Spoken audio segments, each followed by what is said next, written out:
The smell of cold fast food filled the mansion, a stark contrast to the tantalizing aromas that once greeted me. I sat at the dining table, staring at the untouched burger in front of me, the silence screaming louder than I could bear.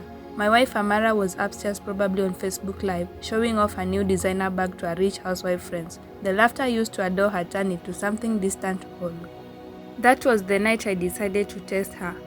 Amara was everything I ever wanted in a wife when I met her. Beautiful, vibrant, with a smile that lit up the darkest corners of my soul. I met her online, and her words made me feel like the luckiest man alive. She left a small African town and came to live with me in the city. We married within months, and I built her dream life, a mansion, a luxury car, and even a posh theme salon because she always said she wanted to run a business. But now, just 3 years later, the woman I fell in love with seemed to have disappeared. Her salon was a disaster. She barely showed up, leaving it in the hands of inexperienced staff. When I tried to talk about it, she brushed me off saying, "Mike, you're a billionaire. Why are you stressing over such small things?" Small things? The woman I adored was slipping away from me, and she thought it was nothing. I couldn't understand it. I needed to know the truth. Was it me she loved, or was it my money? I spent the next week quietly preparing. I called my lawyer, made arrangements to freeze my assets temporarily, and spread a rumor through the office that I was going bankrupt. I even planted fake news articles to make it believable. The plan was simple: tell Amara the truth and watch how she reacted. Will she stand by me, or will she run? The night I told her, her reaction shook me to the core. When I told her the news, she didn't say a word. I dressed my speech for hours, pacing in my office late into the night. I wanted to make it sound natural, to evoke her compassion without being too dramatic. I sat her down in the living room, where the soft glow of chandelier made her look even more beautiful than usual. She was scrolling on her phone, smiling at something on Facebook, oblivious to the storm brewing in my chest. "Amara," I began, clearing my throat. She barely looked up. "What is it, Mike? I need to talk to you about something serious." That got her attention. She put her phone down, her perfectly manicured nails tapping lightly on the armrest of the couch. "Is it the salon? I told you I'm handling it." "No, it's not the salon. It's everything." I took a deep breath. "The company is in trouble. We've had some major losses and I might have to file for bankruptcy." Her eyes widened, and for a moment I thought I saw concern. But then she leaned back, crossing her arms. "What do you mean by bankruptcy?" she asked slowly, as if testing the word. "I mean things are bad. We might lose the house, the cars, everything." My voice broke slightly at the end, adding a touch of authenticity to my performance. Amara stared at me, her face unreadable. Seconds ticked by like hours. I waited for her to say something. Anything. "Are you joking?" she finally said, her voice sharp. "I wish I was," I replied, looking her straight in the eye. She stood up abruptly, pacing the room in her designer heels. "This can't be happening. You're Mike David. Everyone knows you're loaded. How could you let this happen?" "It's complicated, Amara. The company, bad investment, unexpected setbacks, it all added up. But I need you to trust me. We'll get through this together." Her silence cut deeper than any words could have. She picked up her phone and started typing furiously. I watched as she sent message after message, probably to her rich housewife friends. My heart sank further with each click of the keyboard. Finally, she looked at me. "I need some time to process this." She walked out of the room, leaving me alone with the weight of her unspoken words. That night, I lay in bed, staring at the ceiling, wondering if I'd just lost the woman I loved. Amara didn't join me. She spent the night in the guest room, her excuse being that she needed space to think. But as I listened to the muffled sounds of her laughter on the phone, I knew she wasn't thinking about us.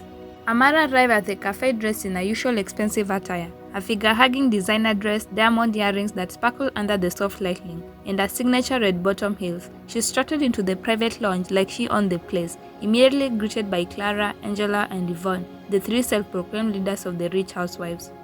The moment she sat down, Clara leaned in. "Amara, darling, you look tense. Is everything all right?" Amara hesitated, her lips pressed tightly, but Clara was nothing if not persistent. "Come on, you can tell us. We are your friends, aren't we?" Finally, Amara sighed. "It's Mike. He says he's going bankrupt."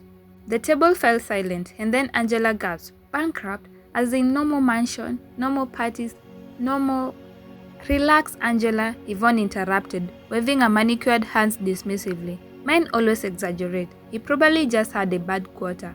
Clara wasn't so optimistic. She leaned forward, her expression serious. "Amara, you need to be practical. If he's really broke, you can't stick around him. You have a reputation to maintain, and let's be honest, what good is love without money?"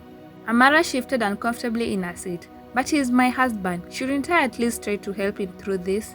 Clara scoffed. Help him? Sweetheart, you didn't sign up to be poor. This is your chance to think about your future. You're too beautiful, too smart to waste your life struggling with a man who can't keep up. The others nodded in agreement, and for the rest of the lunch, they discussed escape strategies, potential suitors, and how to bounce back if Mike's financial situation didn't improve. By the time Amara left, she was more confused than ever. That night, she barely spoke to me. Her silence spoke volumes. The days following a meeting with the rich housewife felt like a bad dream. Amara became distant, spending most of her time on her phone or out of the house. I noticed her browsing websites for luxury real estate and designer brands, as if she was preparing for life without me. One evening, I caught her staring at her reflection in the mirror, her brows furrowed. "Mike," she said without turning around, "what's our backup plan? If we lose everything, where will I go?" I paused, choosing my words carefully. "We'll rebuild, Amara, together." She didn't respond, but there was doubt in her eyes. As the day passed, I began to feel like a ghost in my own home. She stopped asking about my day, stopped cooking altogether, and spent her evenings glued to her phone. The warmth and laughter we once shared were gone, replaced by a cold, calculated distance. One morning, as Amara prepared to leave for another mysterious outing, her phone buzzed on the kitchen counter. The name Kofi flashed on the screen. I didn't say anything, but my stomach churned. Later that evening, I brought it up casually. "Who is Kofi?" Amara froze for a moment, then laughed nervously. "Oh, just an old friend from back home. We reconnected recently. Nothing to worry about." But I was worried. The calls and messages became more frequent. One evening while I worked late in my office, I heard a giggling in the guest room. The door was slightly ajar, and I caught a glimpse of her on a video call. Her face lit up in a way I hadn't seen in months. "Kofi, stop it," she said, laughing. "You always know how to make me smile." The pain of her betrayal was unbearable, but I stayed quiet. I needed to see how far she was willing to go. A week later, I had a private investigator. It felt extreme, but I had to know the truth. The investigator followed Amara during her outings and soon provided me with photos and videos that confirmed my suspicions.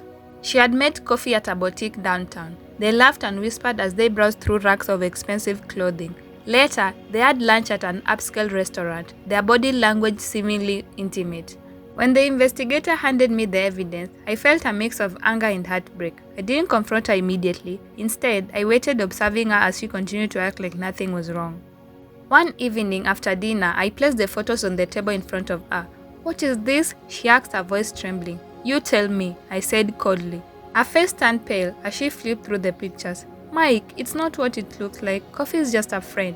"Don't insult my intelligence, Amara," I interrupted. "I've seen enough to know the truth." She stood up, her expression shifting from guilt to defiance. "Fine, yes, I've been seeing Kofi, but what did you expect? Mike, you've ruined everything. I can't live like this." "You mean you can't live without money?" I said bitterly. Her silence confirmed it. I gave her one last chance. "Amara, we can fix this, but only if you are willing to fight for us." She shook her head. "I'm sorry, Mike, I can't." That night, she packed her bags and left. I watched her walk out of the door, her heels clicking against the marble floor. The house felt unbearably empty without her, but a part of me was relieved. The test had revealed the truth, painful as it was. Amara moved in with a friend, while Kofi disappeared as quickly as he'd appeared. Her friends, the rich housewife, distanced themselves from her once they realized she was no longer part of their affluent circle. Meanwhile, I focused on rebuilding. I poured my energy into my business, determined to emerge stronger. For the first time in months, I felt a sense of purpose returning. Amara tried to reach out a few times, but I ignored her messages. The chapter of my life that included her was over. I found solace in my work and in helping others. I started a charity that supported struggling entrepreneurs, inspired by the lessons I'd learned from Amara's failed salon. One day, while visiting a local cafe, I met Amina. She was warm, genuine, and full of life, a stark contrast to the superficiality I'd grown accustomed to. We talked for hours, and for the first time in a long while, I felt hopeful about the future. Amara's departure had left scars, but it also opened the door for something better. When Amara left, she expected to find comfort in the arms of her friends and the stability of her new relationship with Kofi. However, reality quickly unraveled. Clara, Angela, and Yvonne, who had once been her closest allies, began whispering behind her back. The rich housewife circle was ruthless, and Amara's fall from grace became their latest source of entertainment. Without the shield of my wealth, she was no longer an equal in their eyes. One afternoon, Amara decided to attend one of their lunch uninvited, desperate to reconnect. She arrived in her best remaining designer outfit, her head held high, but as soon as she walked in, the room fell silent. "Oh, Amara," Clara said with faint surprise. "We didn't think you'd show up. Isn't this a little out of your budget?" Laughter rippled through the room. Amara forced a smile, but the humiliation was palpable. She left the lunch earlier, realizing she was no longer welcome. As for Kofi, his charm faded once he realized Amara wasn't bringing the wealth he had expected. Their relationship soured quickly, and one day he simply stopped answering her calls. Alone and abandoned, Amara began to feel the weight of her decisions. While Amara struggled, my life took a turn for better. Rebuilding my business had been difficult, but with renewed focus and determination, I succeeded. The company's profits surged, and I even managed to expand into new markets. But it wasn't just my professional life that flourished. My charity work introduced me to people who were genuinely kind and grounded. One of them was Amina, the owner of the cozy cafe in the city. Amina wasn't flashy or materialistic, but her warmth was magnetic. She had a way of making everyone feel valued, whether they were a customer or a struggling entrepreneur seeking advice. We started meeting regularly, sharing stories about our lives. She told me about her journey, how she had saved every penny to open a cafe, and how she believed in the power of perseverance. Her optimism was contagious, and for the first time in a long time, I felt like I could truly be myself. Our friendship grew into something deeper, and I found myself looking forward to every moment I spent with her. Months later, Amara showed up at my office unannounced. She looked different. Her once perfect appearance had given way to a tired, almost desperate look. "Mike," she said softly, her voice trembling, "I need to talk to you." I leaned back in my chair, crossing my arms. "What is it, Amara?" Tears welled up in her eyes. "I made a mistake. I should have stayed. I didn't realize what I had until it was gone."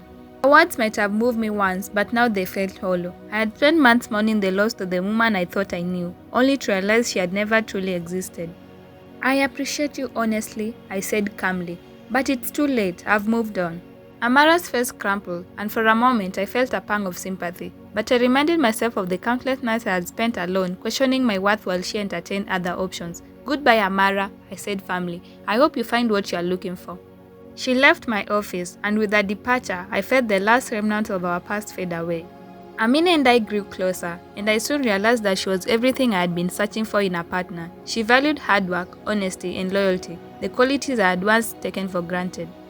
One evening as we walked along the beach, I told her everything about my past with Amara. I expected her to be judgmental, but she simply listened, her hand warm in mine. "I'm sorry you went through that," she said, "but I'm glad you found your way here." Her words reassured me, and for the first time, I allowed myself to dream of a future with her. Over the following months, Amina became an integral part of my life. She didn't just support me, she inspired me to be better. Together we worked on expanding our cafe and growing the charity, finding joy in every step of the journey. One year after Amara walked out of my life, I stood on the balcony of my home, reflecting on how much had changed.